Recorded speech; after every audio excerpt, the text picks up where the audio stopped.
Welcome to the Ask a Cycling Coach podcast presented by TrainerRoad. I'm Coach Jonathan Lee, and today we are going to talk to Keegan Swenson about the things he did right and wrong at Unbound. Last time we asked him about Lifetime Grand Prix, like things that went wrong, he kind of said, I don't know. So we're going to, I think he said, I didn't win everything. So anyways, hopefully we're going to get some more insight this time. I have more probing questions. We're also going to talk about altitude training, and an athlete has submitted basically more or less like their training and asked us why they're not getting faster, or kind of asked us to do that audit, so you speak, Ivy. Should be a good time, eh? So yeah, how to not get faster. Yes. We also had a lot of athletes. Spoiler, sorry. My bad. We also had a lot of, and that's Ventum Bikes, Ivy Adrain, of course, and TrainerRoads, of course. We had a lot of people submit submissions about Unbound. Tons, by the way. I hand-selected a few. We can't read them all. It would be a really long podcast, and a lot of you would just be like, I'm not getting faster. I don't want to hear this. So I'm just going to share a few where they share some like actionable things, and we'll listen to that really quick. Ian says, my Unbound 200, the biggest drag on time was the first 8 kilometers of hike-a-bike. That sounds common for everybody. Keegan, we're going to get to that later for you in terms of how you manage that.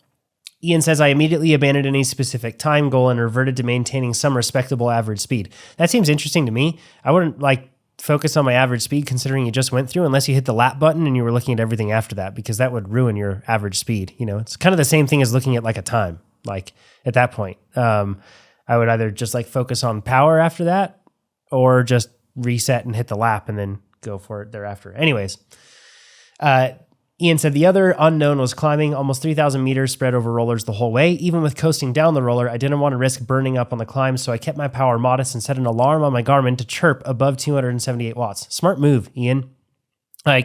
For somebody like Keegan that's racing at the front and trying to win, that's not a smart move. You want to be able to go with moves, but for somebody that's just trying to finish the day, it's probably a really smart way to govern yourself to make sure you don't, completely blow yourself up. Smart thinking. Ian then says, a couple times I could feel a little pre-bonk and I would fuel right away. I had 1.5 liters of Marten in my Camelback, gels, and syrup. I think I was pretty well placed in having something every 15 to 20 minutes or so. I assume you drank a whole lot more than 1.5 liters over the course of, 12 hours. That's probably, sounds like it's just to get to 8-1. I would hope, right? Yeah. Completely unrelated. Identifying pre-bonk is most undervalued skill in cycling. Yeah, I can't do it. I don't know about you guys. I just need to fuel, because if I start to notice oh, I'm feeling bonky, then I'm already way too far down the road. Yeah. Same for you, Keegan? Yeah. Just stay on top of it from the beginning. So otherwise you can, I kind of know what he's talking about though. You can kind of feel it coming. You're like, I just need to smash some gels and get back on it. Otherwise we're going to go down. Yeah. When I fuel right, I never feel that, right? I never have those moments where it's coming along. It's just even keeled the whole day in terms of energy. Doesn't mean that I feel super fast and I can attack and ride as hard as I can, but I don't have those ups and downs. Every time I feel that way, it's because I'm force feeding myself, and 30 minutes goes by and I'm like, unbelievable, I have to eat again. You gotta be kidding me. Yeah. Yeah. Yeah, it's just nonstop. If you change it from the perspective of, I think a lot of athletes are oh, I should eat. But instead, if it's as you're pedaling, you're eating, and that's just your mindset and you're constantly doing it, it really makes it easier to not get behind for sure. Mm-hmm. Yeah. Okay. Ian says, oh, no worries. It's good, Ivy. Good interjection. I like it. Some of these are long. So Ian says, I think I was pretty well placed in having something every 15 to 20 minutes or so, and every nutrition suggestion, including rice and eggs 3 hours pre-race, came from the podcast. Nice. Way to go. Yeah. You're with some of the best in the world, Ian, with eating rice and eggs before a race. That's such a common thing that you'll see. The aid stations are actually very well run if you were in the first half of the arrivals. They had lots of options, Coke and Doritos. A kid would run up to you, grab your bottles to fill them. Another would grab your bike to clean it. And then you would hunt a guy down who poured half a bottle of chain lube on my drivetrain. Before that intervention, I was hearing some sounds I had never heard before coming from the chain and sprockets. I was just lucky not to be one of the lucky ones or unlucky ones to discover the joys of single speed from a damaged derailleur. Lots of those. He then talks about strategy. He says, I didn't volunteer a lot of poles, but would sometimes discover a bunch of people on my wheel. No hero poles. I learned that from the podcast. I worked with people here and there, found a group of Quebecois, which worked for me, and we stuck together to the first aid station for a bit, but 2 of the guys in the group ultimately had no clue what they were doing when they were pulling, so I dropped them and joined a more aggressive group, and we stayed together for about 80K or so. My mental spirit lagged and I had to stop to recompose my thoughts. Played a mix I had for that situation from my phone and my Camelback on the shoulder strap pocket, and it totally gave me the energy I needed to get back into things and through the rain and lightning. This came from podcast discussions of music and RPE. This is awesome. Ian's like taking notes and just like executing. So good on you. Ian that says, started training with TrainerRoad in December and was pretty compliant until I had a decent race at the end of April. Weather got better and I wanted to ride outside more, which made plan adherence harder. I work at a law practice with 2 small kids. TrainerRoad really got me to where I needed, though. I feel that had I adhered more to my training plan during the build phase, I might have covered more ground quickly. But I used so much from TrainerRoad, from the podcast and from TrainerRoad. I even taped to my bar, face, shoulders, hips, ankles, smile to remind myself to relax on the bike. Finished in 16 hours, 59 minutes, and 21 seconds. Given my obstacles during training, I'm happy with this result. Thanks for all you do at TrainerRoad, and thanks for the podcast. It's impressive. 16-hour day. That's probably scary to you, Keegan, right? Thinking of being out there for that long, like, you know? Yeah, especially in those conditions. That rain that came in the afternoon was pretty gnarly. Yeah, you've finished before that rain, right? Yeah, we got a little bit the last like 5 miles or so. But then we can kind of see it coming. I think that's part of the motivation. We had to kind of stay on the gas the last 20 miles instead of attacking each other. We're like, well, if we keep rolling here, we're going to miss this rain. If we start playing games, we might get really wet. So, yeah, worked out, you know? Yeah. No one likes to be cold and wet. No one does. Yeah. Okay, I'm going to read through Preston's really quick. I did Unbound. I raced the 200 single speed. You're a savage, Preston. Wow. I tried to get into the XL, but didn't get the lottery. Then I got into the 200. I've done 3 24-hour mountain bike races in the past couple years, always single speed, and I was really excited about a different challenge. 5 weeks out, I crashed in the trails, tore some muscles in my forearm and bicep, and I did only TrainerRoad workouts leading up to the race. I only got outside a couple times a week before the race. I think my nutrition plan was very solid, but I made 2 costly mistakes. We spent all day Thursday and Friday in the sun, and I didn't drink nearly enough water. I've done Ironman, ran ultras, big bike races. I'm a little disappointed in myself for getting dehydrated before the race even started. I also took 2 Aleve in the morning for my arm, and I wish I wouldn't have, but lesson learned. Keegan, the whole pre-race thing, how do you balance that? Because now like there's like press conferences, and I don't know if they did any pre-race press conferences or anything else like that, or sponsor obligations. How do you balance that? That's just such a bad idea. Like the day or 2 days before the race, like you want to be as lazy as possible, right? Yeah, you want to keep it pretty minimal. Yeah, we did a Garmin autograph signing Friday morning, but it was pretty short, like 30, 40 minutes. And, just try and stay hydrated before and during, and, try and stay in the shade and off the feet a bit. But a certain amount of it's inevitable. You're bound to be outside doing, whether you're picking up registration or whatever else. But I think if you are out there, you just need to, be conscientious to make sure you're like getting enough water and, other hydration, and also just try not to be just standing and pounding in the sun too long, because it does add up, especially if you're doing it Thursday and Friday. If just one of the days, it's a little better, but both those days wandering around the expo can add up. So it's hard for some people because they're like hyper social, right? And they like really love to like interact with people, and that helps them probably relax too. Ivy, are you that? No, you're not that type, right? Or you are for races? For races, I mean, it's hard because you want to meet your sponsor obligations and connect with people and say hi. But if you're doing it at the cost of your performance for the race, like maybe not the best idea. So it's tricky to balance. I definitely don't like hermit myself in preparation for the race, but I definitely try not to blow it by expending all my energy the days before the race, Yeah, I hermit myself. Zero. I'm not going to act like I don't and the thing is, I usually when we're at races, there's a lot of people that like we can talk to, and a lot of TrainerRoad athletes and everything else that we see. And it's really easy for it to get out of hand. So I try to pick up my registration early. Sorry, everybody, but I try to dodge people in general. And I just try to get away from it, because otherwise I could spend all day on my feet. And I know that I don't have sponsor obligations and not paid for my results, but I also know that it's a really good way to sabotage my result in a seemingly benign way, is just to show up and spend all day on my feet beforehand. So good takeaway. I'm glad you recognize that in this case.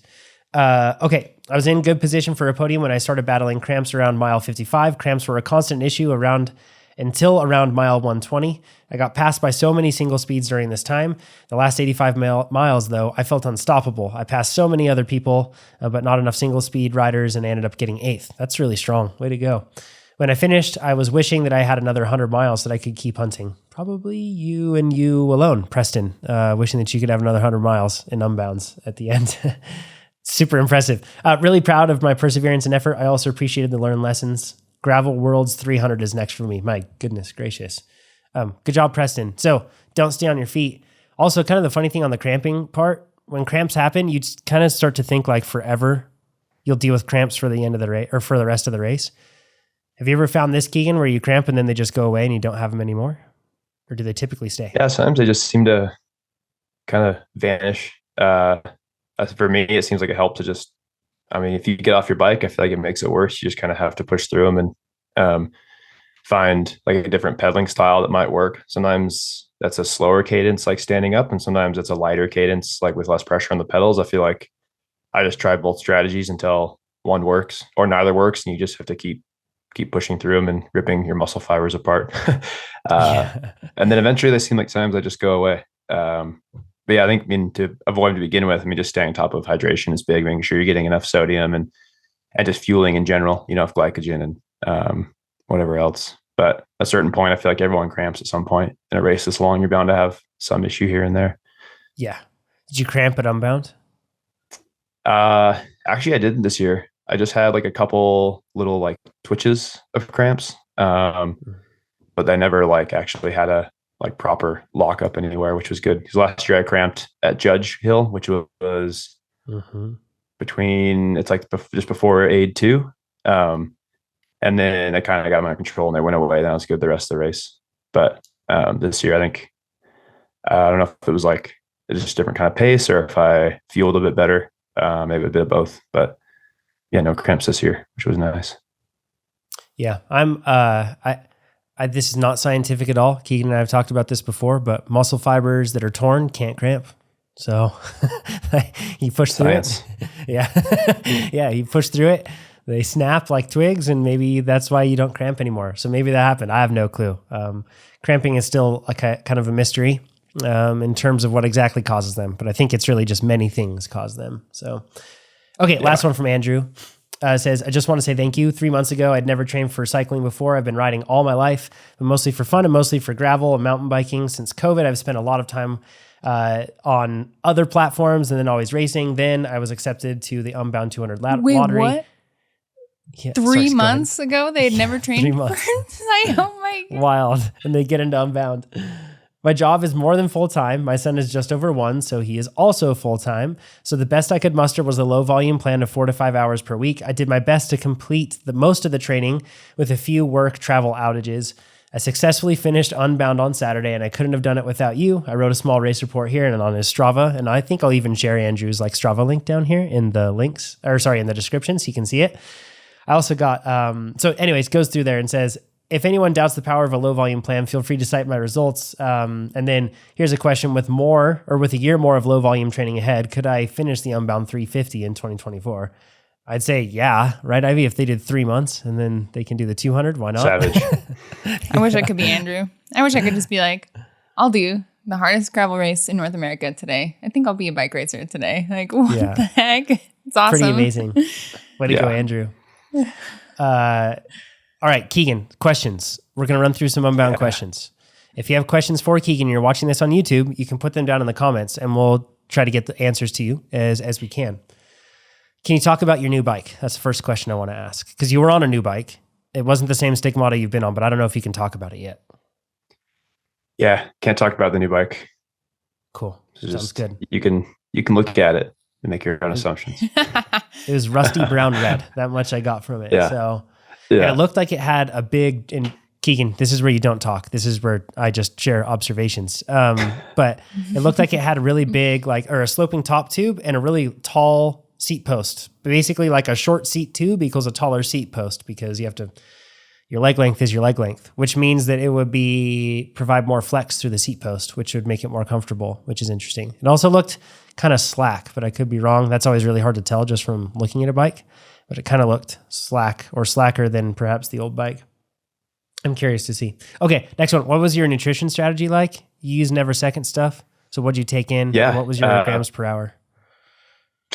So I went there with a plan of like, I don't know, roughly 100, 120 grams an hour. And that was mostly through, pretty much all through gels and drink mix. And I think I only had one bar out there. Then there's the new Never Second bars are actually like, they're pretty sweet. They're very easy to eat, kind of date based. They pack smaller than a gel and they have like 30 grams of carbs. So I packed one of those because I figured it'd be good to have a little bit of solid food in there at some point. Had that like halfway through.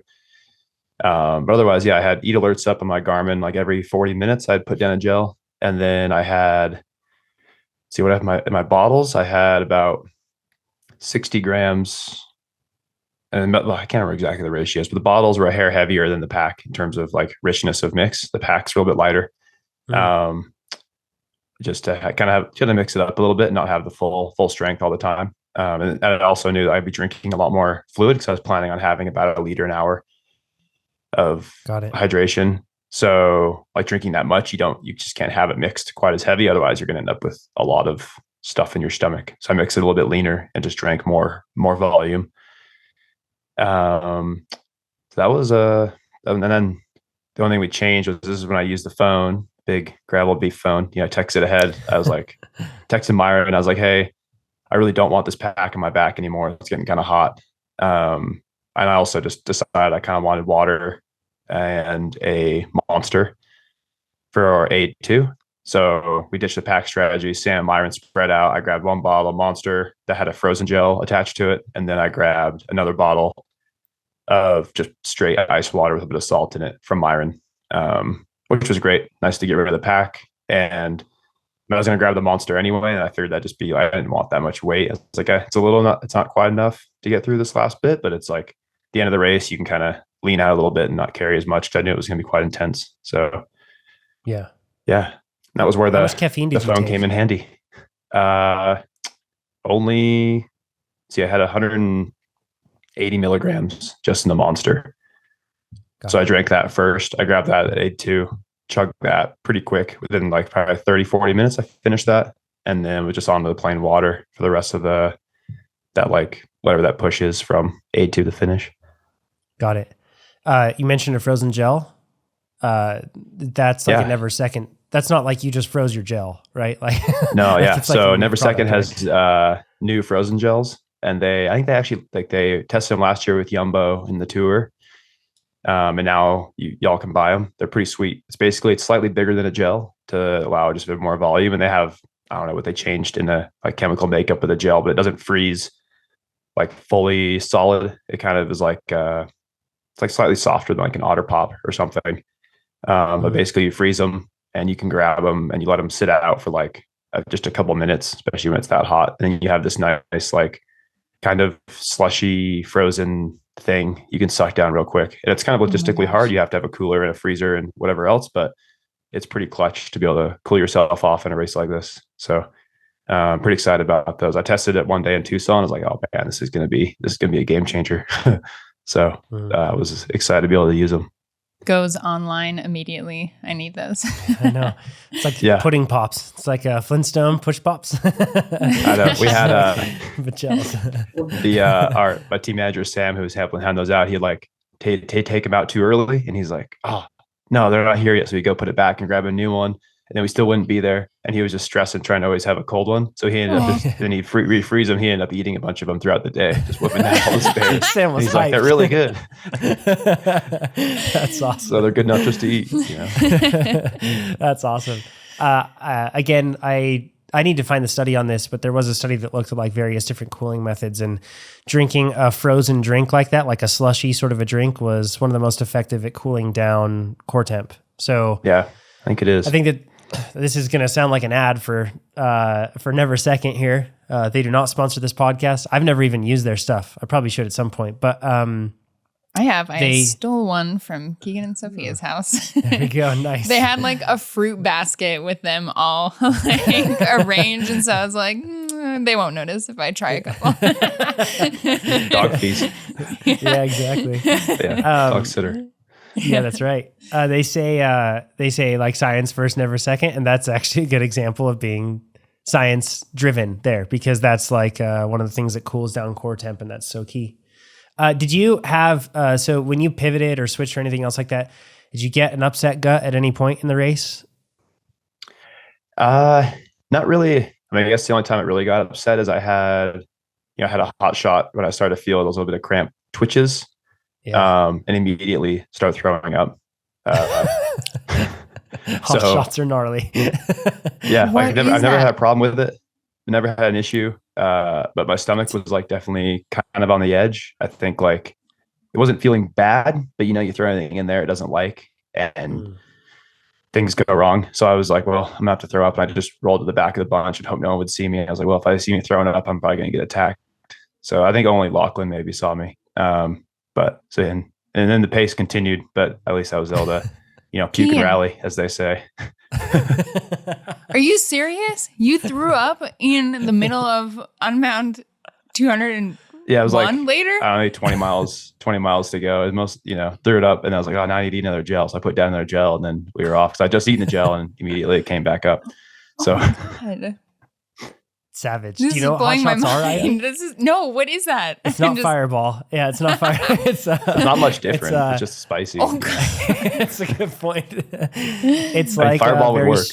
Yeah, it's a very strong tasting little shot where it's kind of like a anti-cramp cocktail is how they're marketed, right? And it's like a tiny little thing, and then you take it down. And there's the famous story here on the podcast of when we did Levi's Grand Fondo with Chad, and he was going through a lot of cramping problems, and he was cramping like crazy. And we got to like an aid station sponsored by Hot Shots, and he took like 5.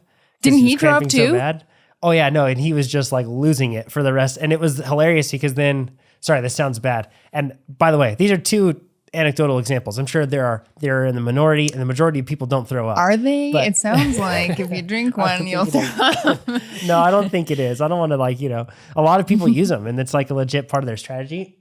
But Chad then, when he was throwing up, that was causing cramps, which then it was hilarious to watch for me. Like, as a friend, when you rib your friends and stuff, it was kind of funny to watch. It was a good time. So anyways, okay. What'd you carry for spares? So you carried extra nutrition, it sounds like, for the situation where, for example, you lost your gel, but in this case you threw it up, right, and then you were able to take in more. But what'd you take for spares in general? Yeah. So I put 2 extra gels on me. So I was like, I'm gonna have, always have 2 extra just in case I drop one, or, I decide I need more, or if you're with someone in the bunch and they need another gel and they're a big part of the situation, to make sure you stay away. You don't want to be losing people, later on in the race, you'd be like, no, you don't get this. But early on, maybe you share. So anyway, 2 of those, I had 3 CO2s. I had 3 tubes. 3 tubes? All the tire plugs. I had 2 on the bike, and then I had 1 in each pack. Wow. But they're the super small, like the little tube. So 3 of those. Are they the Tubolito tubes? Or similar? Similar. Sort of? Yeah. Similar. Yeah. Got it. For clarification, you, of course, started, you were set up tubeless, right? Yeah. This is for emergency. Got it. Okay. Yeah, like backup. So yeah, 3 of those. And then I had Stan's Dart. I had a Dyna plug, along with extra plugs for each of those. And I had a few pre-threaded bacon strips, like style genuine plugs. And I had an extra CO2 head. I had a hand pump. I had a multi-tool, which had a chain tool and whatever else, a couple tire levers. Jeez. Some tire boots. I think that's about it. And the boots are like a heavy-duty sticker that you can put on the inside of your tire. These right? are actually custom made by Myron. He cuts the sidewall off old Aspens or mountain bike tires because the sidewall is bigger, and just rips the bead out. And then it's like a nice heavy-duty tire boot, and you can cut various sizes. So you just use old tires, and that way I just packed one with each tube. So I had a boot for each tube. So I figure if you're going to put a tube in, you'd probably slice your tire like properly. So you're going to need to put a boot in anyway. And those work a lot better than a gel wrapper. Yeah. So I know Park Tool makes these really heavy duty, they're like dirt bike graphics, basically. They're like really heavy duty vinyl that you can use. But the tricky part with that is, especially if you use something like muck off sealant, it's kind of like slimy and greasy. Yeah. And any sealant's not really going to, it doesn't make a sticker want to stick. But then if you just have a thick patch of rubber pressing up against there, cut out from a tire. It's kind of smart. I mean, it is smart. So Myron knows what he's doing. That had to have been like 10 or 12 pounds of spares, man. That's a lot. No, wasn't that much. Maybe 2 pounds worth, I bet, if even. The tubes are oh, like, yeah, that's right. The tubes are really light. Tubes are like, 40 grams a piece. And the CO2s, I had a 25 gram in my pocket, and then I had the 20 grams elsewhere. And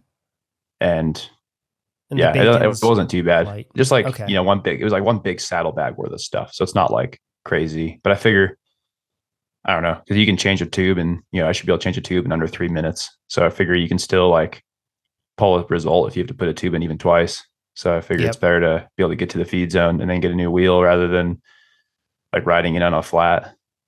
Yeah. What tires did you use? And did you use inserts? Yeah. So I was going to race the refuse.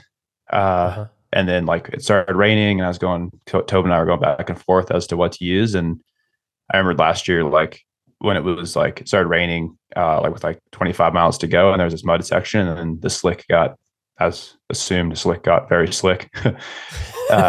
So I went for the safe option and ran the Rambler. I ended up switching that morning. I ran the 40 mil Rambler with the 60 TPI with Silk Shield. So it's still a pretty heavy duty tire. It's not quite as tough as the refuse, but it's almost as tough. In hindsight, I think the refuse would have been fine, because it really was only muddy that first bit, and the rest of the day it was dry. But I didn't trust the weather forecast, and it still looked like there was a chance of rain. So I was just like, I'm just going to err on the safe side and run the knobs. So, and then I had Tannis inserts in there. So, okay. Oh, nice. For those that are like in their car or on the bike listening to the podcast right now, the refuse are like totally slick, but like much tougher. And the Rambler is like a low profile knob, would you say? Low to medium? Yeah, it's a pretty fast rolling, like small knob. Mm-hmm. Cool. Yeah. They're both fast tires. The Rambler is not like an aggressive tire by any means, so it's still pretty quick. Yep. They aren't the fastest rolling tires, either of them, with the 60 TPI option and everything else like that, but durability matters more. If you were to figure out what the time difference is, a 10-minute catastrophic flat change is going to be slower than running something else. So yeah, exactly. Okay. Next question.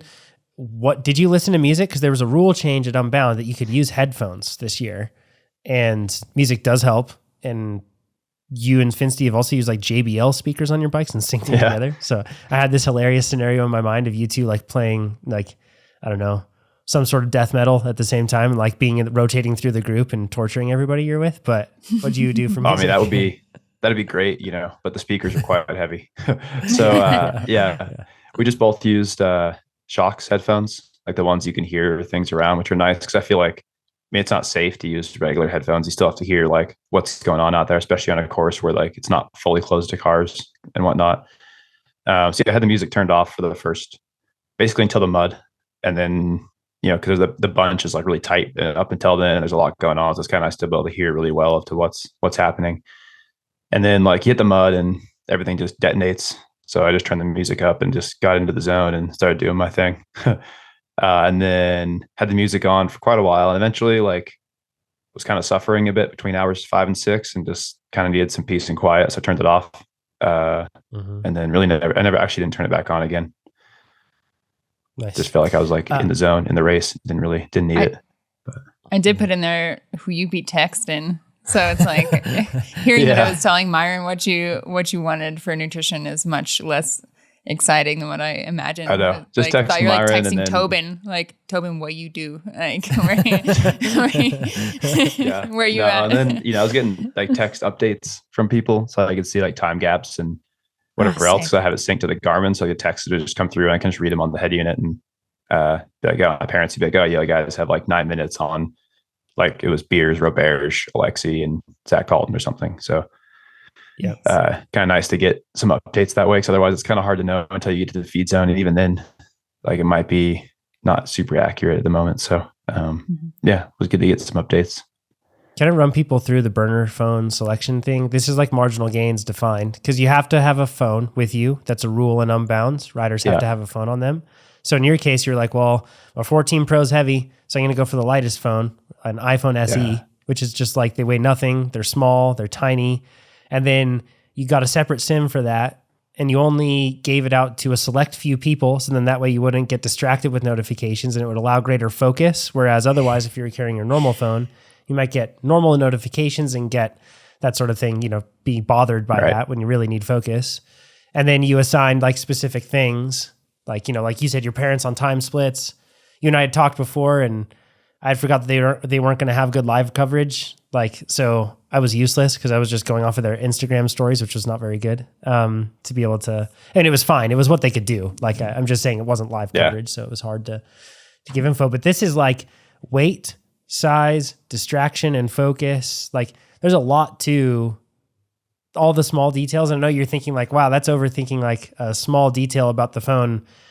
But that isn't even representative of the detail through which you pass every single equipment choice, nutrition choice, pacing choice, strategy choice. Like you go to the nth degree on the details. And I think that people miss you that. kill for, a lot of people would be like, oh, I can save 100 grams on my wheels or on, on this and that. And you're like, well, I can save 100 grams on my phone.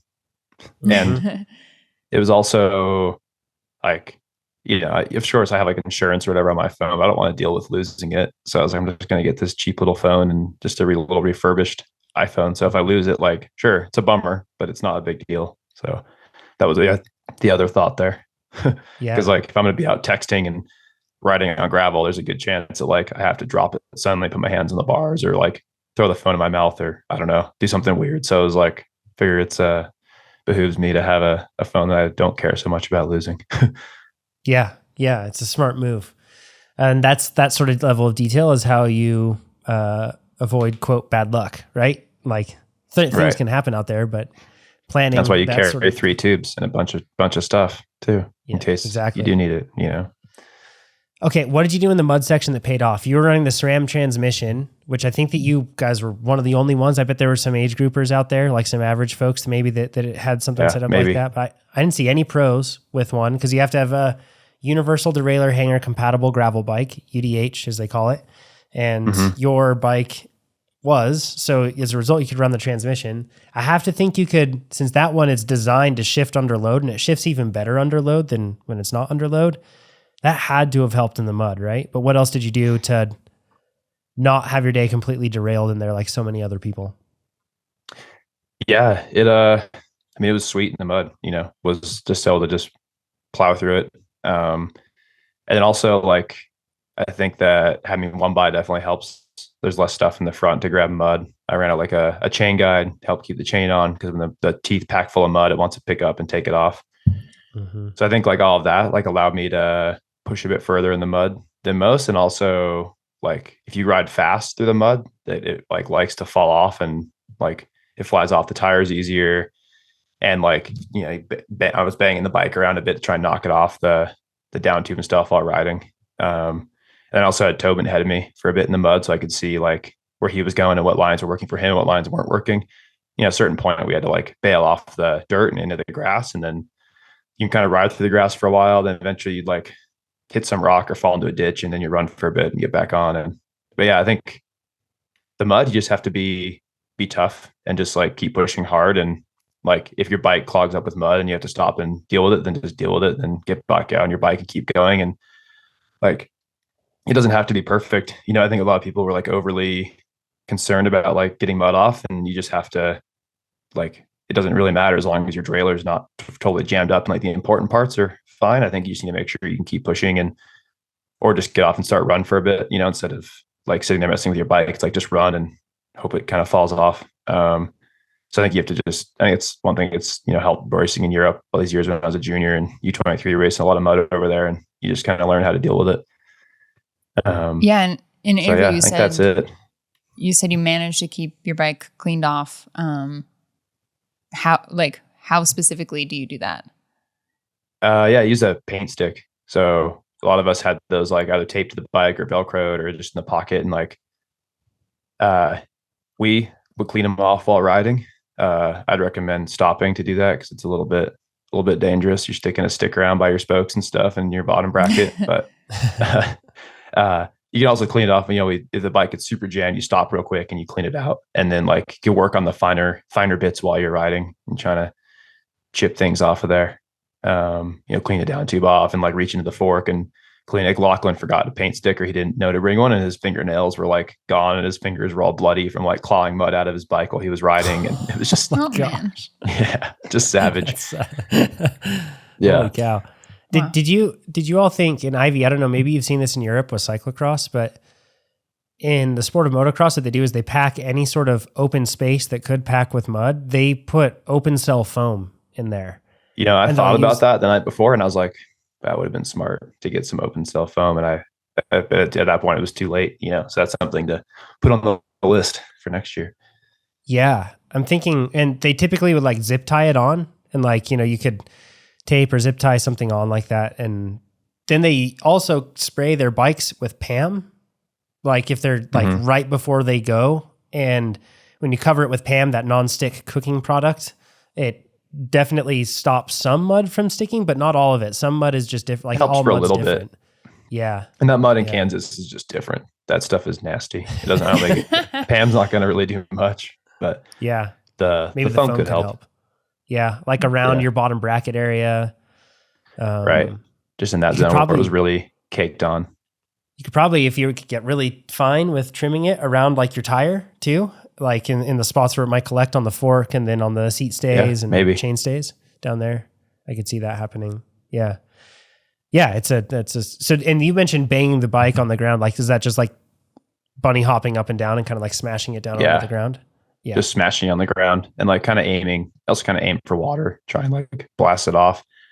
But your bikes, you're definitely losing, man, you're probably losing like 40 watts when there's mud just like dragging everywhere, and you just like can't really worry about it too much. I saw guys like washing their bike in the creek, and it's like, well, you're going to spend minutes in there dealing with things, washing all the grease out and whatnot anyway. So I don't know, like you're better off just trying to get off the chunks, and it'll come off as you go, so I don't know. There's no perfect way around it. Like at a certain point you kind of have to, stop and like really make sure you're not going to rip your derailleur off or whatever. But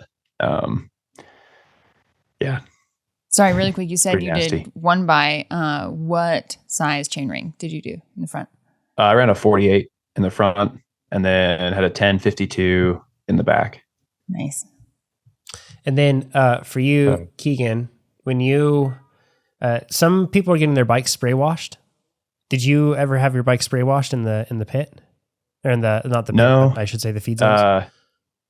No, we didn't have a pressure washer, and I don't know that I like really would have anyway. I really don't know that I got my bike clean enough that I'm not sure. Like maybe it would have been worth doing it super quick while I was shoving bottles in, but I didn't think my bike was like bad enough to really worry about it. Just throw some lube on the chain and carry on. I did spray some water on the bike early on. Like I knew I was going to have a little extra water because it was kind of cool in the morning. So our drink mix, I guess. I was just dumping drink mix back there, trying to spray the derailleur out and spray the pulleys in like a few key areas. But I think it's something we might throw in the pit next year, is a little electric pressure washer in case it's really bad. It seems like it'd be a good idea. I saw people like waiting in the pit, sitting there while their mechanics like spray wash their bike. And I would absolutely want to spray wash me, because talking to Ryan Standish this week, like he said that at one point his Garmin was reading 103 degrees when it, like for that brief period of, or relatively. Yeah, it got hot out there for a bit. Yeah, it got like, the sun was super intense. It was really hot. It was really humid. And that could really like clean off all the mud. So then you could have better evaporative cooling and also like feel refreshed, like just to get drenched with some cold water and misted like that, and sprayed off. It seems like it would be a good thing to do. So like one pressure washer for your bike, one pressure washer for you. And then like take care of, that'd be a fast NASCAR pit stop, Hopefully your competition's not listening to this, because we're coming up with good ideas to help next year. So yeah, and most of them had pressure washers, so there we go. Okay, so I want to talk strategy really quick. How did you judge whether to chase or chill in the final like 15 miles? Because it sounds like in the final 15 miles, that's when I think that you were definitely the targeted rider in that group. Like they all knew, like, okay, Keegan's really strong. We need to try to make some moves and catch Keegan out. So it sounds like attacks were flying in the final 15 miles, and that's where tactics started really happening. So how did you decide to chase or let it go? Especially after the fact that you lost by half a bike, or like by a bike length the year before. Yeah. So you really wanted to win. Like you'd spent a year, really, really beating this into your head over and over that what you need to do to win. And then in the final 15 miles, you have attacks coming from not just one person, but it's a lot of different people. Yeah. So the last 20 miles, there's a few like good sized rollers, like minute and a half long climbs or so. And I didn't really have to do much on those. Like Lachlan and Pete kind of set the pace on those hard enough. Like they were going as hard as I would have gone to try and get rid of Lawrence and a couple of the other guys who I thought we might be able to shake. I thought Vakosh might come off on those climbs because he kind of looked bad for a long time, but then I kind of realized that he just might look like that while he's racing, and he probably might still feel good. He might just might just be how it is. Because I was a bit worried about him. I figured he'd have a pretty good kick because he came from the road. He raced World Tour for many years. He was on Quick Step and then Alpecin, and he raced Cape Epic as well. And I was like, I figured this guy's got a pretty good hit, so it'd be nice to shake him. But it's also a bit of a balance, right? You don't want to drop yourself by attacking too so much. Lachlan, like I said, like Lachlan and Pete were driving the pace of the climbs hard enough that I was like, that's as hard as I'd go. And, those guys were getting, Lawrence actually came off, but then, he's just like I said, he's a cockroach and he always comes back. So Lawrence fought his way back again for the second time. So yeah, after that, we rolled together. Everyone was like rolling pretty good, even though we knew we had 20 odd minutes on the bunch, those guys behind chasing, but, just wanted to get it done. And then with maybe 8-10 miles to go, maybe a bit less, the guys started attacking. It was like Pete, Boz, Lawrence, Vakosh. Those were the main guys attacking, and seemed it was pretty much left to me to do most of the work to bring him back. Vakosh helped me bring back a couple because his odds at winning a sprint were also pretty good, so he knew it was in his best interest to not let these guys roll away. But it seemed like it was up to me to do the majority of the work to bring these guys back. So I don't know. I felt like I brought back like 6-7 attacks. Yeah. Did that give you confidence, or did that frustrate you? Because a lot of people I see on the road in situations like that, they're kind of like, why am I the one doing the work? And they'll get frustrated by that. Yeah. I kind of knew that was what it was going to be, and I just tried to either cover the move right away or wait a sec. And a couple of moves, I tried to snap harder and try and like make the guys behind work. So it's a bit of balance of like bringing him back, but not working so hard. I still felt good. I wasn't ever like worried that I was going to be able to bring him back. It was just a matter of like not doing it in a way that I was going to blow myself up. But it was a fair bit of work, and that's, lead to the next question here. Like, why didn't you attack on the hill? I just felt like last year, I feel like if you would have attacked on the hill, right, I bet that you would have won. Yeah. And I think I didn't attack there because I felt like everyone was still pretty good. At least there was a few guys that were still strong enough that I was like, if I attack here on the hill and I don't get at least a couple bike lengths, then I'm going to be the one leading into the straight. And I knew I'd be in trouble that way. And I also like wasn't quite sure how the legs would respond after having to cover all those moves. Because in any other scenario, I knew I'd have like one good effort left in me, but I'd just done like 6-7 efforts. So I was a little bit worried. I was like, seems like a little even more of a gamble to me than gambling on the sprint. And I felt like I was very confident I could win that sprint. So that was my MO for not attacking on the hill. I was also second wheel. If I was like fourth or fifth wheel, maybe I would have attacked. Yeah. Because I could have caught him off guard, but I had, still have plenty of strong guys behind me. Ideally I would have been further back, but it just kind of where it shook out. I just was glad I wasn't first wheel. Yeah. So yeah, that's why I didn't go on the hill. And I definitely thought about it a lot. I was like, oh man, if you gotta go now. And I was like, do I go? Do I not? So. Yeah, what happened after that? Because the coverage, all we saw was Lachlan. We saw like a spot where it was like a downhill going through a turn, and it looked like Lachlan had attacked, and then that you were chasing that down. And then the sprint, I've only seen like some weird angles of the sprint, so I don't know what happened after the hill. Yeah. See, after the hill, you kind of descend for a sec, kind of down into the campus, and I think Lachlan must have been third or fourth wheel just behind, and he attacked on the right fast, kind of carried some momentum off the downhill, went wide, and carried a bunch of speed into the turn. And I kind of heard someone coming up on the right, and I was like, I just jumped and was able to, I mean, the turn was a little bit sketchy, had the knobs definitely on the limit trying to make the turn because I was on the inside and he was on the outside. Yeah, I think we might have gotten a small gap. I don't know if Akash got on my wheel right away or not, but Lachlan just stayed on the gas all the way through campus. For a rider like him, that's his best bet at like a result is like a long, hard drag like that instead of a finish line sprint. So he just stayed on the gas, and it set me up quite well for the sprint. And I went a bit earlier than I usually would have. With all the riders all the amateur riders in the finish chute is a bit chaotic. So you kind of have to like judge at like when you have a gap and when hopefully you're going to block the rider behind and make sure they don't have a gap. Cause that screwed me last year a bit, is like, getting pinched by these amateurs. So I was like, well, I can, take what kind of got me last year and make sure to do it to him. And also a long sprint. Like I figured he was going to have a really good sprint. So I was like, going long might catch him off guard a bit as well. So yeah. Yeah. Can I ask you, for a year, what role did your near miss last year play in your mental preparation for this event? Like, did you think about it? Did you put it out of your head? Definitely thought about it a lot. We did a bit, change the training a little bit, just worked on sprints a little. And I like kind of I rode the finish a few more times, rode with Tobin. Tobin's really good at finishing a bike race. He's one of the few guys that I'd really want to come to the finish with. So it's good he's my teammate.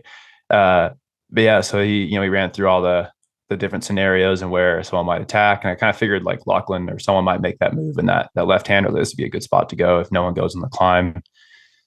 But I didn't want to go there because like I knew I had a pretty good sprint. So I was like, I'm just going to wait, and someone else will probably get impatient or think that's their best shot, so they go. Ran over all the different scenarios, and I mean, I think try to not keep too much, didn't like think too negatively about it. I just went in with like the thought of like, I'm going to win this bike race and here's how I'm going to do it, and try to be a bit smarter throughout the race, not do too much work. I mean, I just did equal work to everyone else. I didn't feel like I was like Lachlan and Pete were definitely the most active out there, I think, on the climbs, or even throughout the whole race. Like every climb was pretty much wide open. We were doing like 450 watts up those climbs with like 6-7 hours to go, so it was definitely a pace that like that no one was comfortable with. But like my strategy was just to kind of close, follow moves and not like give anyone too much leash, and hopefully the pace that they were setting would also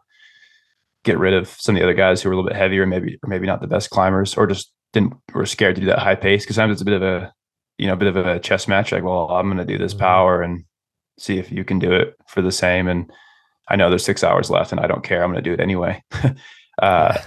So it's, a bit of a game out there. So I just tried to race a bit smarter. And also this race, like I always try and leave a couple in the chamber in case I have to chase back on with a flat or whatever, and there's a good odds of like stopping and having to plug, or, if like something happens, like those guys aren't going to wait. They're going to get on the gas. So I think it'd be a proper chase. So I always try and make sure there's a little bit left to do that. So you're not racing at the point where you're vulnerable, but instead you're trying to make sure that you're at a controllable pace, and that's a big thing for all of us. And I also knew I was going to get covered. I was going to get smacked with a bunch of attacks later too. So I was like, I have to, unless I can drop these guys, then I'm going to get attacked. And I wasn't sure that like, even if I was going to drop them, there's like 6 of them that are going to work together and bring me back. So I didn't even know and everyone was quite strong and everyone was riding really well. So it didn't seem like it was worth like going all in on one of those rollers at the end. So that's really different, Ivy, for like how most average athletes approach races. Like they'll start a gravel race and they'll just go as hard as they can for as long as they can. Then they blow up and then they limp in.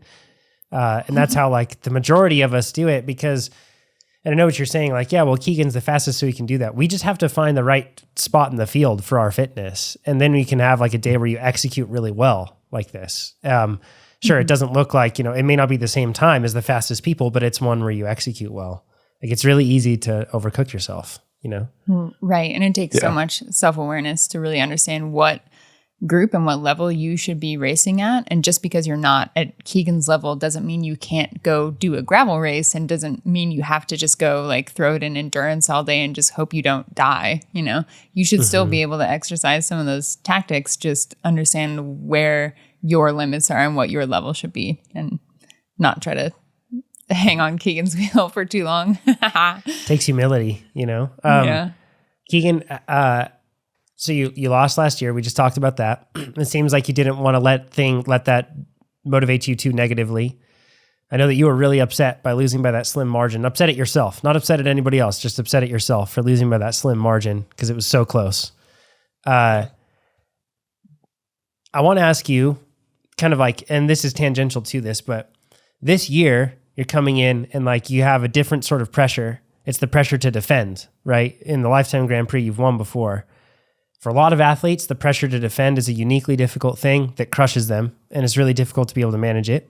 And this is relatable to the athlete that's listening to this that is like kind of like the big fish in the small pond, so to speak. Like, you race really well and against the fields that you race against, and you might be like, the local legend sort of a person. And then but it gets tough over time to be able to defend and to be able to hold that. Has that been hard this year? The pressure to defend and to come back and to darn near win everything with a Lifetime Grand Prix again? Or has it just been business as usual? How do you approach that pressure?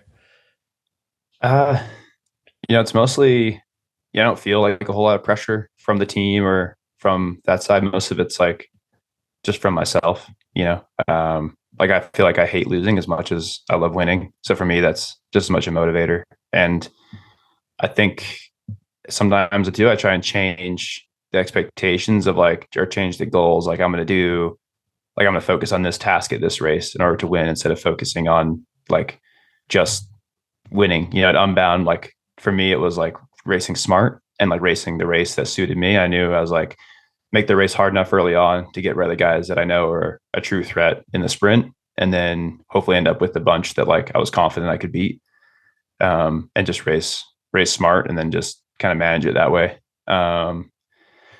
Yeah, I don't know. It's a bit of a tricky thing to manage. You have to be like, in the end, you kind of have to worry about yourself and not worry about what others think, and just try and have the best day you can have and make sure you cross all your T's and dot all your I's and make sure you're prepared. Because if you're going to if you go into the race the favorite and then you're probably the strongest there, the only way you're going to lose is if you do something wrong in preparation, whether that's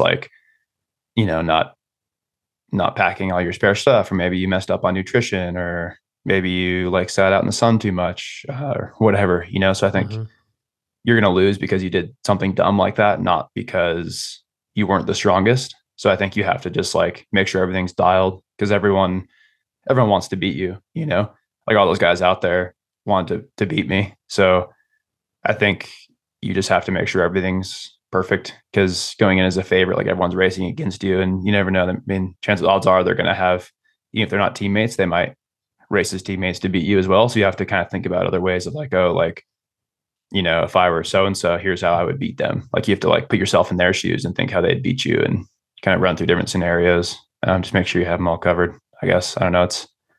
Can be a bit tricky, but yeah, in the end, I just find it's best to just worry about yourself and kind of check off your own goals throughout the event, and kind of go from there. I think what you just explained there is really why there's few people that are and by nature, there's few people that are the most successful, right? Because all that's got to be really hard. Thinking of, like you said, making sure everything's perfect, thinking of everything from everybody else's perspective, making sure that you're doing all the training and checking those boxes, all those things, that adds up, and that's hard to manage. It's pretty difficult that's why few people, I think, can do it. Ivy, you got some thoughts? Well, and additionally, the mental fortitude to when things don't go perfectly. Keegan's vomiting at the back of the race and can still just be okay, it's fine. That's kind of what is rattling me about this discussion, is to be to have something biologically go so wrong in your and just be able to be okay, it's fine. I'm still gonna go win this bike race. Unbelievable. Yeah, I mean, you just can't worry about it. Everyone, I feel like everyone had something go wrong. Russell had issues with his pack, didn't have enough water the last bit. Lauren's flatted, has a chase pack on.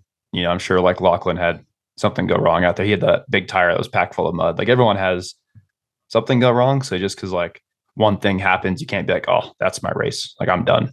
And I think a lot of guys out there look for excuses as to why they didn't win or why they didn't achieve the result they achieved, and seems to be happening a lot more now than recently with gravel and these big races. Is I think everyone's so good and everyone has high expectations and sponsors have expectations. So when something goes wrong, they try and find someone other than themselves to blame. So, yeah, I think that's, for me, that's key. Like I'm going to, die on the sword out there if I have to, but I'm going to try. So, yeah, it's ownership, right? Like taking ownership of everything that could influence the outcome. And yeah, especially with the mud, like a lot of people had things go wrong and it's like, well, maybe you should have changed your run. Like I think some of the guys didn't even know there was mud there. It's like, well, you can't blame the organization for you not knowing what the conditions were like, or maybe you should have ran, like, why would you run road pedals or why did you run these tires? And I don't know. I feel like you just set yourself up for failure, Probably because you tricked him into it, Keegan, saying like, I only run road shoes and slicks. You posting photos of like hardtails with drop bars before mountain bike races and, Aspens on your gravel bike or something before a race like this. Like, that's probably why you're messing them all up. Yeah. All right. Last question on this, Keegan. This one may seem a bit odd and you can take your time to answer it, but like from the outside in, a person could look at like Keegan and just be like, and I know you didn't win everything last year, but you came close to it. And somebody could be like, man, Keegan is different than me. Like I experience self-doubt. He must not experience self-doubt. Do you experience self-doubt, Keegan? Yeah. I mean, it definitely comes into your mind, like you think about it and you're like, well, I lost this race last year in a very similar scenario. Last year, there was 5 of us, I think, and I lost. And I was thinking about that all race. I was like, oh, no, I was kind of hoping it would come down to like 3 people. I was like, I really want this group needs to be smaller. But so I kept thinking like, oh, you lost it last year. Like, and just, you keep thinking like, what if it happens again? I'm going to be so mad, so bad at myself. So you just have to make sure it doesn't and try and push that aside and think of like positive things. Like, oh, I'm going to do this to make sure that I'm going to execute this to make sure that I, set myself up for the sprint. And, last year, like I went into the sprint, my drops were like covered in mud and I couldn't hold on properly and I was slipping off. So I made sure that like those weren't a problem this year. Just small things like that. Just like, have a little checklist and try and like deviate yourself back to your plan instead of thinking about like, oh, I can't do it. Or, oh, this is the same scenario. I lost, so I'm going to lose again. The common theme in those things that are part of your plan are, of course, all like, and it seems obvious, but things that you can control, right?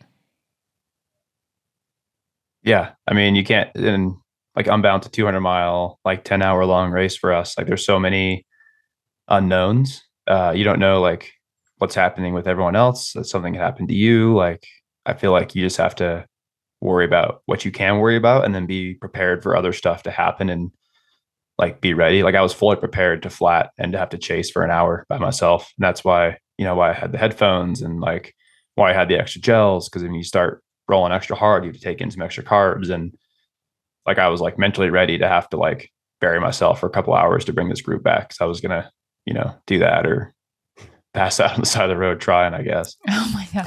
Cool.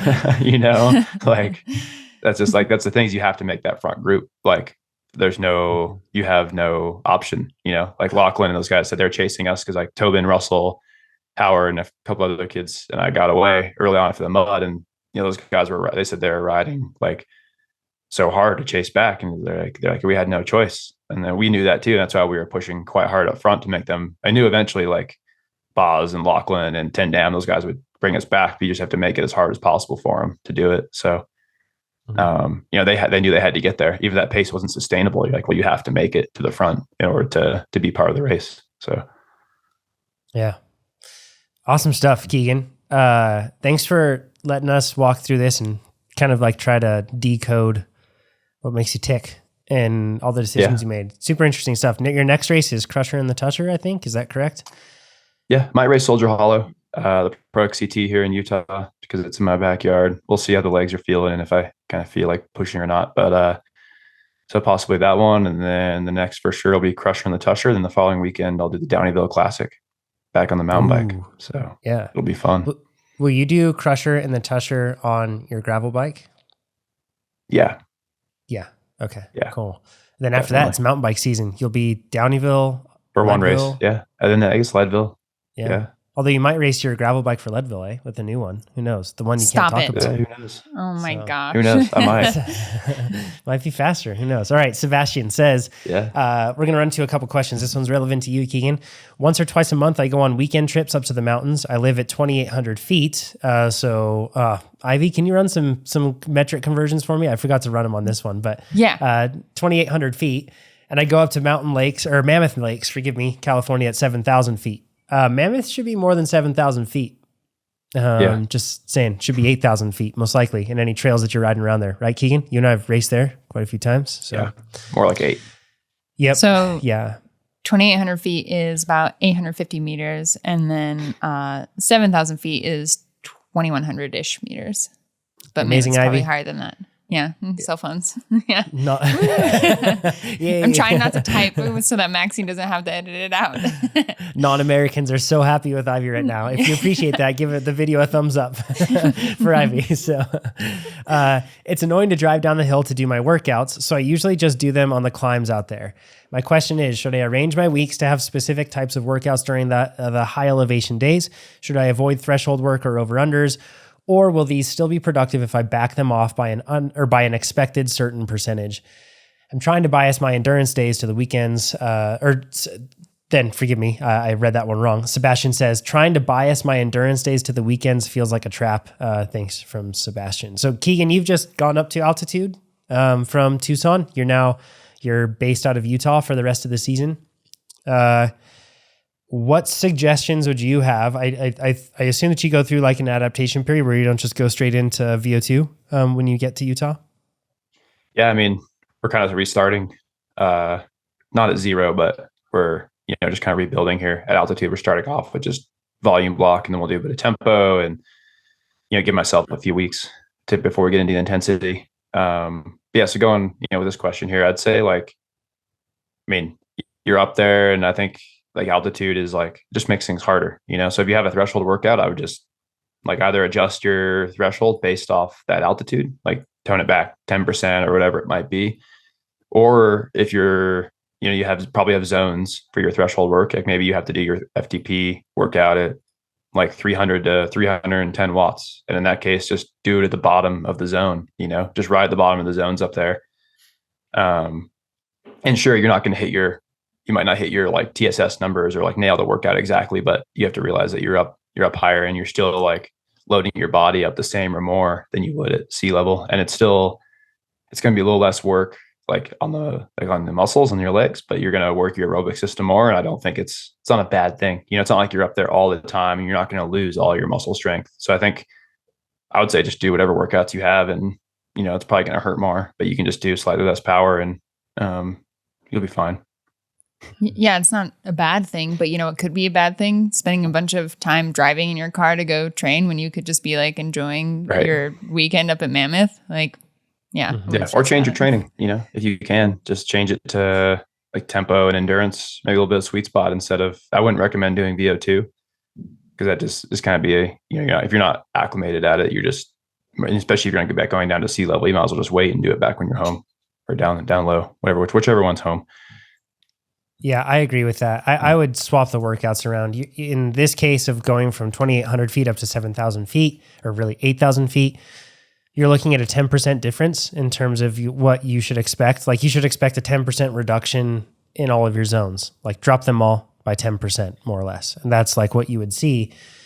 So I would really, if you look at that in terms of the power zones that you would have, 10% is enough to make a certain sweet spot becomes threshold becomes VO2, tempo becomes sweet spot. It shifts everything up. So to Keegan's point, I think that you have to govern your expectations, and it can be helpful sometimes to just ride by RPE. If it's just a 1 day a week sort of thing, just make sure you're riding by feel. And that's a good opportunity to kind of figure out what the power is actually like when you ride by feel for those workouts, if you want to do that. But I would really just recommend on those days that when you're up there, you mentioned that trying to bias my endurance days to the weekends feels like a trap. It can be a trap if you're doing a day of VO2, a day of threshold, and then after that, a day of sweet spot, a day of something else, and you've packed them all in like that. You'll notice in our training plans that those sort of intense days are typically spaced out from each other. So if you have to do that in order to do your endurance work on the weekend, then yeah, that might be tough. But otherwise, I would absolutely advocate for doing your endurance work and also making sure that you're dropping your endurance work by 10% and making sure that you're paying attention to feel, because it will be tougher. You're not going to get like the benefits though of training up there, of getting like altitude training like that needs to be more contiguous. Like you need to be spending a larger block of time at altitude to get some benefits. The only thing that you will be getting, and I say only, I don't want to belittle this because it is impactful, right? Ivy and Keegan, is you'll become more aware of what it feels like just to ride a bike up there at like that in those sort of conditions. And if you can manage your headspace in altitude, that will be a huge benefit on race day. That's assuming you actually are going to be racing at altitude, which you haven't indicated in this case. So I would advocate for changing around the days and doing lower intensity work when you're up at elevation, as long as it doesn't make it so that you're blocking a bunch of high intensity work back to back. Also, just like allow your time up there to serve the purpose that it's meant to serve, which I'm assuming is to get out of town and just like enjoy mountain time and relax. Like you don't have to worry about doing, like VO2 max repeats. Like just get on a mountain bike and do an endurance ride and enjoy it, Way better. So that when you go back home and need to do your like really hard structured workouts, you feel like refreshed and stoked and not stressed out about or fatigued from trying to make that trip something that it's not for you, Yeah. Keegan, aside from adaptation for the events that you're going to do that are altitude, so you have Crusher, you have Leadville, you have Downeyville, which really isn't that high, but it's certainly not like, Leadville. In addition to that, you'll have SBT if you're going to do that race again. And then it sounds like that new Lifetime Grand Prix down in Colorado is also higher elevation. So you have a lot of high elevation races. Makes sense that you're in elevation to prepare for that. But from a training perspective, what do you and Jim look to get out of what's the benefit you notice from training at altitude? Because you could be down at sea level and putting out bigger watts and training down there and possibly getting more adaptation in that regard. Yeah, I mean, I think especially when you're racing at altitude, and it's like when it's Leadville, it's like exceptionally high. I think like living and training at high altitude is extremely beneficial, especially for me. Like it goes back to your point on like learning how it feels and what it feels like to push at altitude. Because I think, you could maybe living in an altitude tent and training down low, like in some cases could be like, you could argue that's better. But I think like to race that high and perform that high, you have to be like really good at knowing what it feels like and knowing how to push, like when to push the motor a bit and when you need to back off. So yeah, I think that's, I don't know, it's a bit of a, it just takes time. You have to learn, and I like doing efforts. Like I'll start doing efforts up at the top of the pass, just to like get a feel for it. And, it's like, it's a bit higher and it's going to hurt a bit more, but you have to just learn how to manage that and like kind of feel how the altitude, how it makes you feel, So yeah, and we'll focus on like, building just a bigger aerobic motor. It's like lots of, endurance miles. We're going to do like some more tempo, maybe some more like muscle tension stuff, and work on that the next few weeks. And then, do a bit of threshold work as we get closer. But I mean, in the end, what you need for that race and all those bigger races altitude is just a massive aerobic motor. You don't need like to have like a ton of punch or anything, because if you go that hard, you're just going to detonate anyway. So yeah, it's all about just aerobic. Yeah. Do you notice anything different in terms of your performance? Like, do you notice that when you train at altitude for a long time that you're better at a certain type of effort? Yeah, I mean, I definitely get better at like the 10+ minute effort. I feel like sometimes like the shorter ones might suffer a little. Like maybe I lose a little bit of like the very top end, but yeah, like the being able to do those longer, more sustained efforts is more important. So yeah, I think it's a good trade-off for me. Mm-hmm. Yeah, more efficiency derived from being up at altitude, right? Perhaps. Yeah, you just get a more efficient motor, and you can just push a little bit higher for longer. So yep, yeah, absolutely. Cool. All right, last question from Braden says, My absolute favorite segment, favorite is in all caps, I should communicate, segment of your show has been when you do a deep dive into a TrainerRoad athlete's recent training history, debunking their, quote, endurance miles, giving suggestions, etc. I'd love it if you could do the same for me. I think that the jokes, banter, and suggestions are well-intentioned and funny, so feel free to not hold back. Talk to me like I'm one of your homies, he says. Can't wait to roast you, Braden. Ivy's been waiting for it. Full permission to share my info like FTP and other training data if that's useful for the context or for the conversation. My context. My A race isn't until October 14th of 2023. I'm hoping to go sub 3 hours at the Filthy 50 in Lanesboro, Minnesota. I did the low volume training plan throughout the winter while my primary focus was strength training in the gym. It's an undisputed fact that the low volume plan made me a stronger cyclist in only a matter of months. Way to go. Awesome. Good to hear. However, I live in Minneapolis, Minnesota, where we really only get nice weather a few months out of the year. So since around mid-March, I've just been taking advantage of the nice days and getting out and riding and only using TrainerRoad when I have weather or scheduled restrictions. All right. Roast number 1, Braden, red right, flag. Ivy? Yeah. What's the red flag?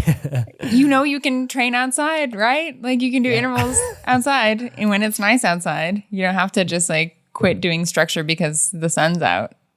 Yeah, man. Structure, like don't equate structure with inside. I think that's a big mistake that a lot of athletes do. Because when you're inside, structure is just like a better way to make time more efficient, to make the use of your time, I guess I should say. A lot of people do more of it, and that's why a lot of people are flying come like springtime. And then once they get into midsummer, they're dragging because it's not well structured anymore. I love this. I've been following some, quote, loose structure in the following way, and it is pretty loose. 4 to 5 rides per week, a minimum of 7 hours per week. 2 intensity days, one in the form of an unstructured long ride, usually on Saturdays, so that I can get out of the city and ride some gravel. An example would be my ride on May 5th of this year, which, by the way, I don't expect anything different in these scenarios, but Braden shared like the best examples on each of these rides. I went back and checked your training history, Braden, and you definitely picked the best example. So good on you for doing a good job. But just the same, we're going to go through these rides. And the other with the 60 to 120 minute ride with the focus zone 3 power effort mixed in. For example, a ride on June 1st. And we'll mention all these things and we can even show some of the rides up here so you can see them on screen. The other 2 to 3 rides per week are a mix of easy social rides with buddies. Are they easy? Or rides where I try my darndest to stay in zone 2 the whole way. For a portion of it, you do. Yes. So I also mix in 1 or 2 gym days per week. So my questions, I'm really enjoying this loose structure. It's been sustainable and it allows me to get out and do some social rides with friends. That's a super important part, right? You have to enjoy riding. If you don't enjoy riding, you're losing it. So I did a gravel race on May 20th and it was ecstatic with my results. It was a 20-minute PR for a gravel ride of that distance. I set new power records. I'm curious, though, can you see in the data if I'm becoming a better cyclist or am I losing or just maintaining fitness at best? Do you have any suggestions on how I could improve upon this plan? My focus right now has been to build as big of a base as I can with 7 to 12 hours per week on the bike. Thanks so much for putting out these regular podcasts. They're a blast to listen to and extremely informative. 5 stars across all platforms. Thanks a bunch, Braden. And thanks for also submitting your training like this. This is like great. One of the things that we always talk about here at work is radical candor, and like it's being willing to care enough about a person that you're honest with them to be able to share information that could help them be better. And so we do that a lot here at TrainerRoad, and we're going to do that right now, also with your profile. So I just want to run through some basic stuff here. And Keegan, then at the end of this, I kind of want to get your thoughts on the basic principles of things that he could improve on or things that maybe he's doing well. So then you can share your thoughts on that as well. Keegan isn't just a jockey. He understands how to train the horse too. So, okay. So my assessment on February 1st, you started at an FTP of 230 watts. That's of this year. You did 5 weeks of sweet spot based low volume, and it was a pretty darn good 5 weeks. Now, currently, how sweet spot based low volume, I might have just leaked something, but how that works is that it's 5 weeks of loading, 1 week of deloading. Okay. And so that's why I did 5 weeks of loading. Then after that, went on vacation for 2 weeks, which looked like a great vacation. And then inconsistent. After that, you came back and you're inconsistent with your structure for 2 weeks, but you added in outside rides. So your TSS looks like it was kind of like, in the right spot. And these outside rides aren't structured at all. Then you had good structure for a week. And I think it's because you knew an FTP test was coming up. It's kind of funny. It's like even a test comes up, the kids do their homework sort of a thing. And in this case, you got 237 FTP, so an increase of 3% at the end of that week. So given that you took 2 weeks off and then you had inconsistency and then came back, I bet that you would have gotten more than 237 if you were diligent with your training and you did that 5 weeks of loading, 1 week of deload, and then went back into a structured training plan. But 3% is what you had. Then you did another solid week of training, but then you did inconsistent training for 4 weeks. You increased your total volume, but you decreased the amount of workouts that you were doing that were structured to 0, 1, or in one case, 2 a week. So in that situation right there, you ended up, once again, increasing your TSS because you were doing just riding more, but you were starting to decrease your structure. And your next FTP increase was only 2.5%, so you went up to 243. So it's still something, it's still good. And then you had 5 weeks of volume increase, but much less structure, like you've mentioned, this loose program that you're following now.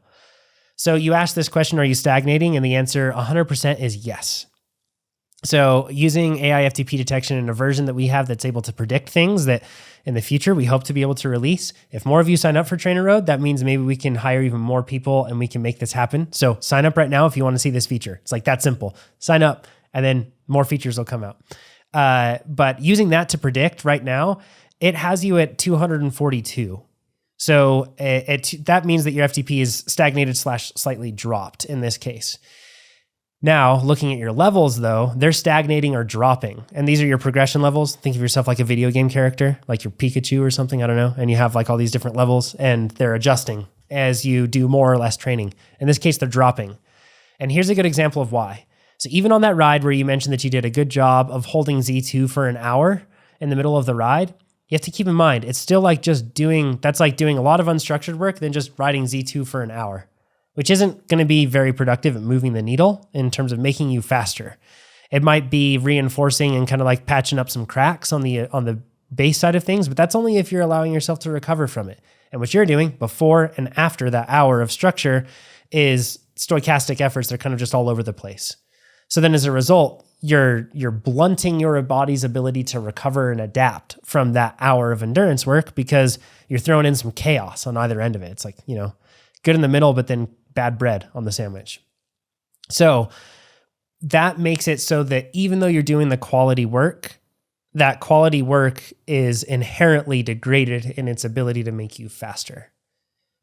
So that's a big thing to keep in mind. But the biggest problem I see, and I don't know if you see this too, Ivy, looking at their training, but there's just no clear recovery weeks. They're recovery weeks in the sense of like, you may not do a structured workout, but they're not recovery weeks in the actual true sense, like where you're trying to drop down stress and allow yourself to recover. Right, Ivy? Right. And I know you really like the structure and I know you really like the freedom, but ultimately, if you want to keep getting faster and do really well in that race in October, you have to have, I think, some periodization in your training plan. And so, I guess I'll just cut to the chase to what I think this approach should be. I'm seeing that your power source for your outside rides is the Garmin Rally 200, those power meter pedals. So I know that you have power outside and you can absolutely push workouts to your head unit to do outside. And you can still do these structured workouts. And then if you, on your days during your 2 or 3 intensity days a week, you can still do those workouts. And if you like that unstructured alone time to do after that, you can still add that after you do your structured workouts. But like that zone 3 workout that you did on 6-1, like that's not a structured workout. So I think you should go back to low volume, do a training plan that's periodized and has those recovery weeks, and it's actually going to move you forward towards getting faster and reaching your goal, and push them outside and still have your couple days a week where you get a ride with your homies. And I think that's a good mix of flexibility and freedom and actually having real structure that's going to keep getting you faster. Keegan, good advice, Ivy. Spot on. And when you're talking about recovery weeks, Keegan, I feel like I've seen a change in you over the past 4 years. You're like religious about recovery weeks now. Like, how important are they? And what do you do or not do during a recovery week that turbocharges the rest of your training? Yeah. I mean, I feel like the last couple of years, that's one thing we've kind of changed. We train harder, we train more, but like rest weeks are properly chill. Like this past week after Unbound, I've had 3 days off, and basically the rest of the days are just kind of easy recovery rides. I had one kind of mellow 2-hour endurance day. And then this week we're getting back to training, but it seems like that's kind of been the trend. The last bit is just pushing harder and trying to find the limit. And then, resting enough that you can actually absorb that work. So yeah, I mean, I guess I agree with both. I mean, both of you guys have valid points. He kind of needs to either follow the training plan and or go back to a lower volume one. And if you want to add, a little more kind of stuff on your own on the weekends, you can add the volume there, or just keep doing what you're doing, but don't expect to be any faster, and just be okay with it. You kind of have to decide if you want to be faster, if you just want to do what you're doing. And that's in the end, that's, up to you. You're going to have to make the decision of if you want to be better at this race you're going to do, or if you just, want to go through it. And if you're having a good time doing what you're doing, then maybe that's fine. But if your goal is to be faster, then you have to periodize it a bit more, and take those rests, and also maybe focus on the work a bit more. You can't have your cake. You can't have both. So yeah. That's a good point, Keegan. You can keep doing what you're doing, but you should just not expect it's fine, to. Yeah. Right. Just don't expect to get faster. You just need to. Yeah, you can't expect to get faster doing the same thing over and over. You're gonna have to change something if you want to get better. So, yeah. It's really pretty logical. Simple, I think. It's really logical, but worth saying. And I know that if you hear this, you'll think duh, and some people would be upset by it. But if your inputs are in specific, your outputs will also be in specific.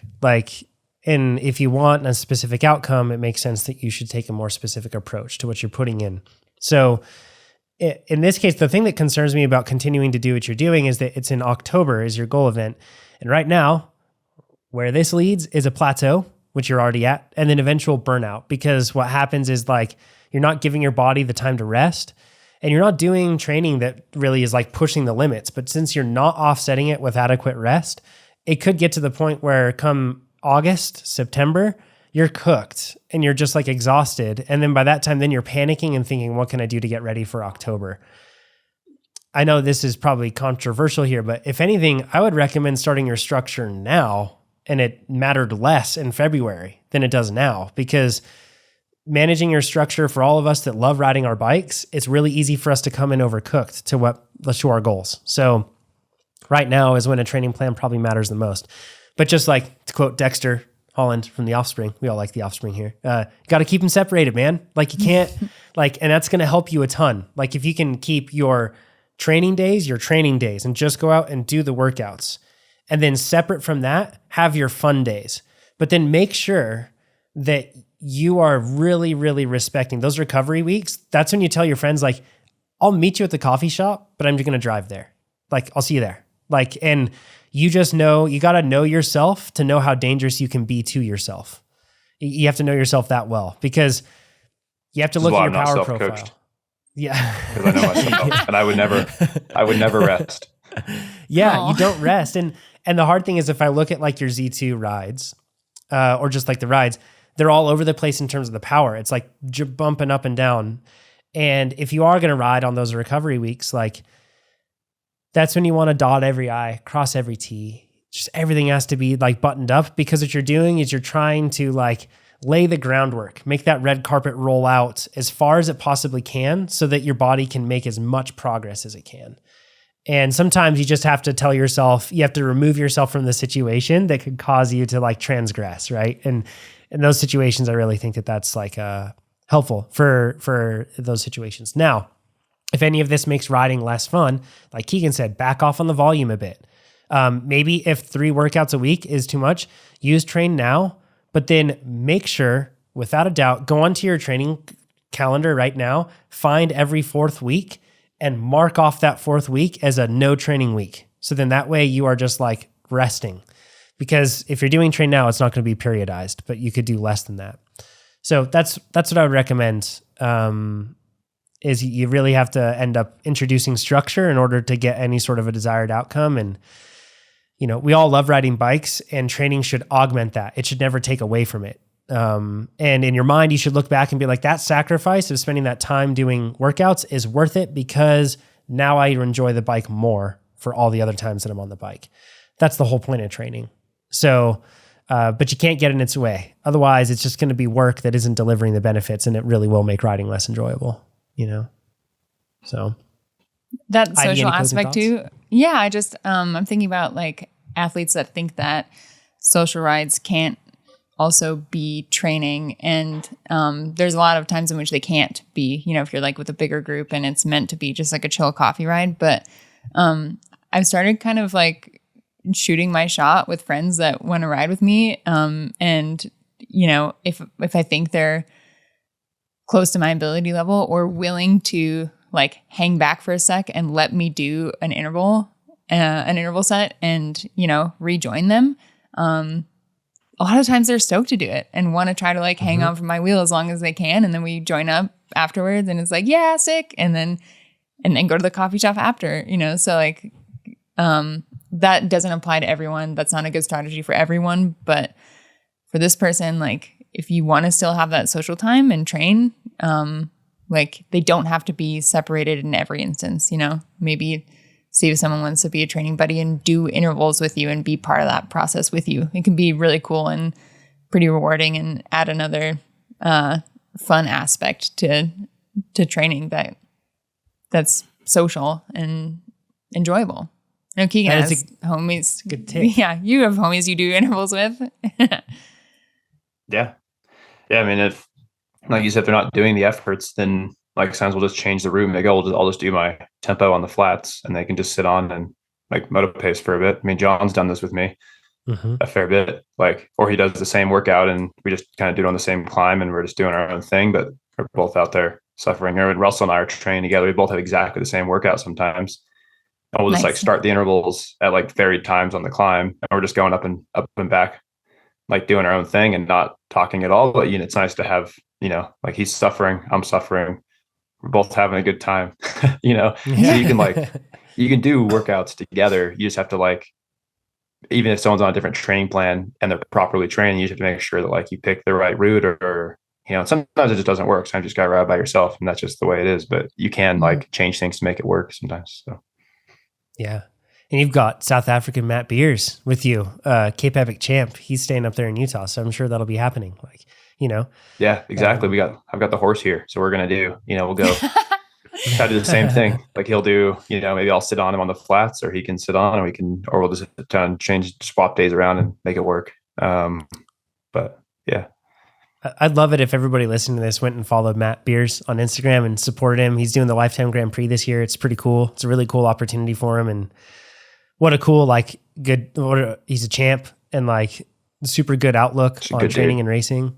Really good dude. Just really great. So last thing I was going to say on this is when you're talking about the training stuff and doing it with friends and trying to separate everything out and trying to work through all of that complexity, I would absolutely advocate for this thing that Ivy's talking about trying to like find situations that help make it more motivational. And that may look like having another person come with you, or Keegan and Finsty are like route masters where like they find a route that's really entertaining and it's like really exciting for them to go and do. And that makes the training much more enjoyable. And that's like in your case, is the route finder. Yes, that's true. I have no idea where we're going. I just ask road shoes or mountain bike shoes and how much water to bring, and then I would go. That's awesome.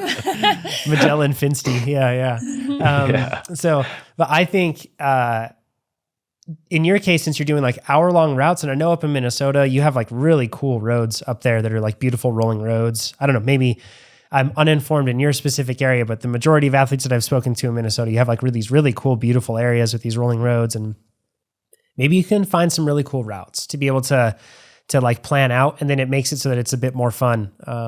So yeah, anyways, there's a lot of different things that you can do, because I don't want to take away from the fun that you're having with and I guess that what I'm getting at is maybe the fun that you're having with cycling isn't just because it's unstructured. Maybe the fun that you're having in cycling is because there are other elements of what you're doing right now that you just really love about riding bikes, and those don't have to go away by introducing structure. Maybe you can have both in that regard. You just do have to be like, you have to keep structure sacred. It kind of sits on its own in terms of not trying to mix it up too much and change it up. But then that way, that allows everything else to be just way, way better. So yeah, that's what I'd recommend. Thanks for sharing it with us. And you can submit your questions. And if you want us to run through your training, we get a lot of suggestions for that every week. But we would love for you to submit it. Go to trainerroad.com/podcast. If you start going into the fact that like my great grandfather was born on this date and he rode his, he did 6 hours a week, I'm probably not going to read that one. That might be a bit too much detail, but we'll go through it. If you're running into a block with your training, share it. And then maybe what we can do is go on here and look at it. So, and roast you. Please let us roast you. Kindly. Yeah. Yeah. Kindly. All right. With that, that's it for this episode. If you appreciated this episode, the best thing you can do to help is to rate the podcast on Spotify. That's huge. Rate it 5 stars. And if you appreciate Keegan coming on here, dedicating his time, that would be awesome. Go follow Keegan, his team, support his sponsors, the ones that support him. Santa Cruz, Rafa, SRAM, Monster, all those companies. Go support them that support him. That goes a long way to making all this stuff kind of work. So, and of course, if you're listening to this and you want to get faster, if you want more features to come out, if you want them to come out faster, go to trainerroad.com and sign up. That's how we grow. We don't have investors. It's all of you that keep us going, and we're grateful for that. So we'll talk to you all next week. Thanks, everybody. Congrats, Keegan. Yes. Proud of you. Congrats. Thank you. Way to go.